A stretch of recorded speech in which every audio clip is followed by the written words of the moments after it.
So I got my hands on the Galaxy S8. These are pretty looking things. You probably already knew that though. I was lucky enough to get my hands on these pre-release models before the actual retail version is available, and I figured, hey, you guys are gonna wanna know about these devices, the ups and downs, the things I like, the things I don't like, and so on. So that's why we've got the video the way that we do today. It's a bit of a hot take, if you will. I've been using the S8 Plus for somewhere in the neighborhood of 24 hours, so I have some thoughts. One of the things you're gonna notice right away, the footprint is very similar to the Pixel XL. What ends up happening here, through the elimination of the bezels on the right and left side, and these extremely thin bezels on the top and bottom, is you end up with more display and less body, less phone body. So once again, as a comparison, and I think a lot of people are gonna pick up this phone and go, man, it's such a big screen, but it feels so thin. Well, there's certain applications like video, for example,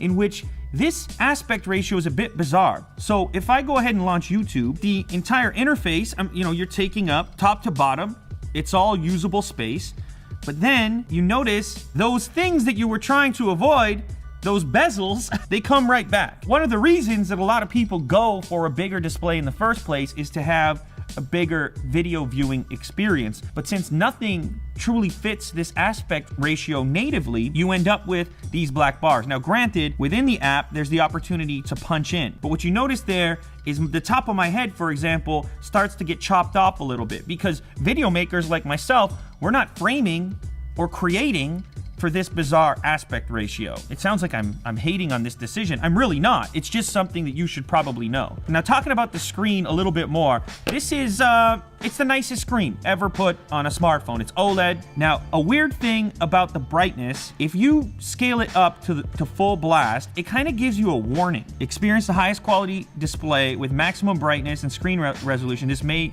reduce your battery life. The weird thing is, the way I'm looking at this is in the wake of the Note 7, of course, that whole fiasco with batteries expanding and exploding and so on, it's not the most confidence-inspiring thing to have the manufacturer tell you to not use your device at maximum capacity. It's blue all the way up, and you get to the very end, and it turns orange. To me, there's a strange kind of subconscious implication that I'm not using the device properly, or that I'm pushing it to the extreme. There's also this performance mode button, dedicated button, which will push your brightness up 10%. It's that last 10% represented by the orange color on the bar. And then it'll also give you the actual screen resolution that you were buying, the WQHD+. This is where things get super weird. By default, out of the box, you're not getting the full res of the display, which, by the way, the most beautiful display ever. You would think, hey, Samsung, you've innovated here. You've created this incredibly beautiful display.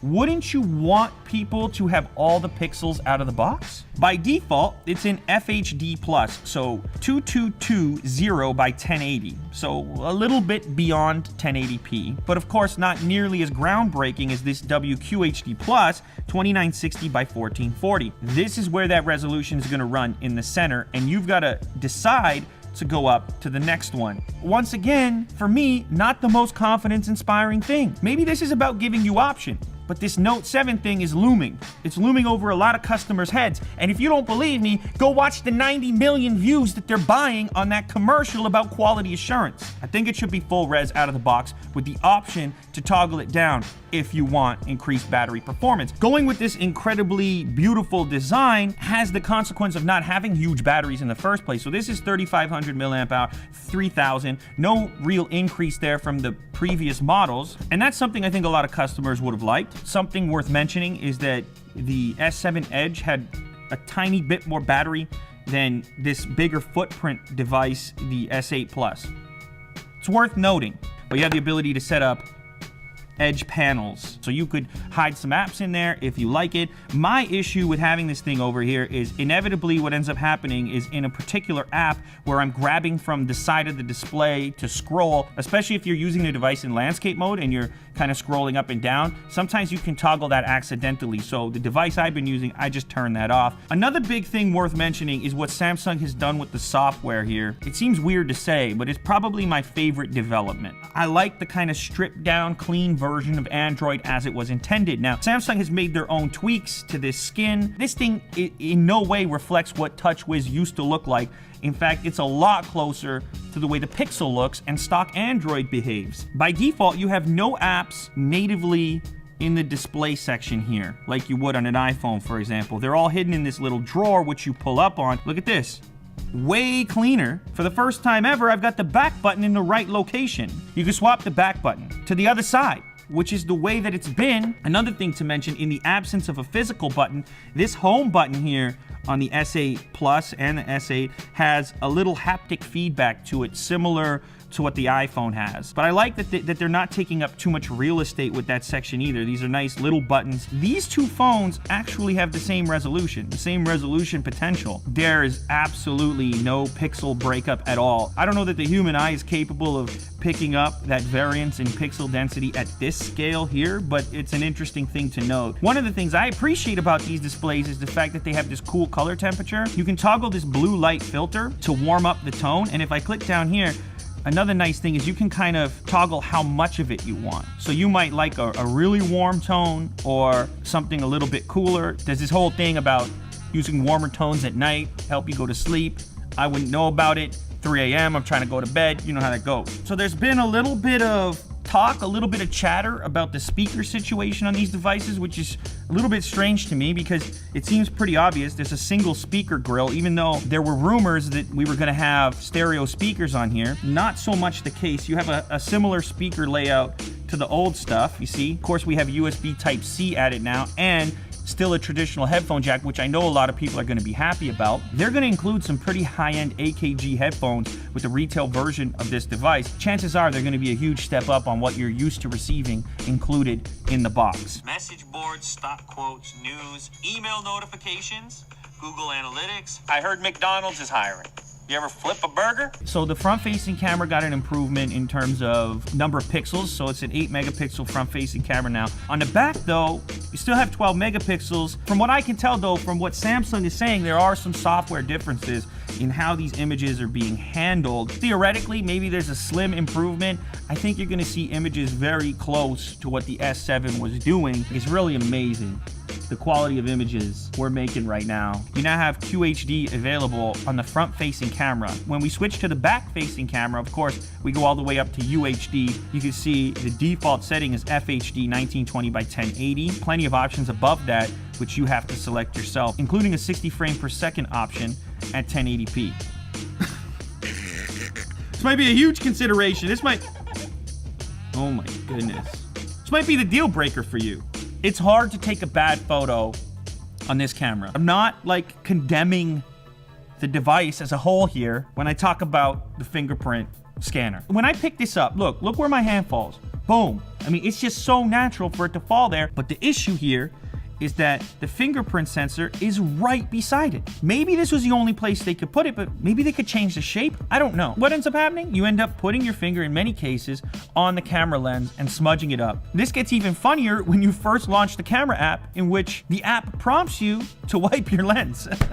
There's also a couple of other options for unlocking the device. The iris scanner, which takes way too long, so I'm not going to use that. And it's a little odd because sometimes you want to unlock your device without looking clearly at it, like lining up, like as if you're taking a selfie. Your other option is this face unlock, in which case you hold it up to your face, it's incredibly quick, and so on. But that one makes me nervous because I'm like, this face is out there. I just don't feel secure with it, so I'll be using this fingerprint sensor even though it's a little bit odd. Oh, this is kind of cool. The adaptive display. This again allows you to optimize the color range, saturation, and so on. Select from these options here: AMOLED Cinema, which is a slightly warmer tone, AMOLED Photo, this dedicated button for this assistant called Bixby. This could be useful in the same way that Google Assistant is. You can still launch Google Assistant. If I hold down here on the home button, you'll see. But they've given it this dedicated button, so for most users, they're gonna click on the side over here. Now, I looked around the settings menu. I can't find any kind of way of remapping that button to something else, which would have been nice. If I click this little button in the corner here, it brings up this thing called Bixby Vision, which is probably the coolest part of Bixby right now. After I pop off a photo of the camera,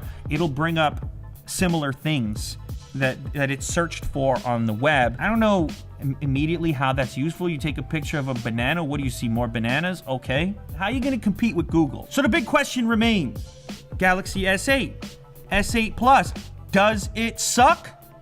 You could probably tell. No, not at all. All right? It's a beautiful thing. You'll be happy if you buy it. You just got to figure out if you could have spent that extra money on something else. You go with a cheaper phone, all of a sudden, maybe you take a vacation. You meet the love of your life. Now you're on a sailboat. Or you could just spend alone time with your S8.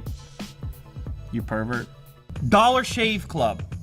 You heard that name kicking around in the past. You're probably spending a boatload of cash on your razors right now because you want to look clean. You want to look slick like Tom. It's important in life to protect your most valuable resource. Do you know what that resource is, Tom? Your face. Wrong!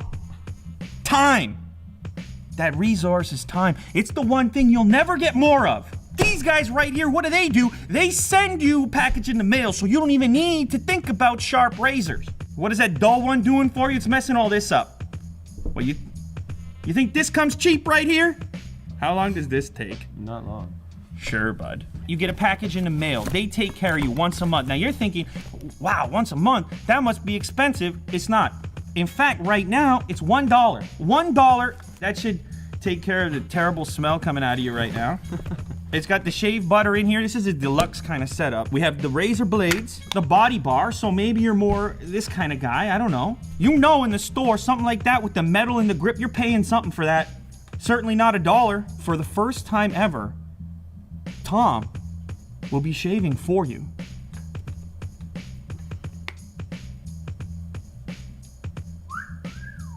Why did you leave?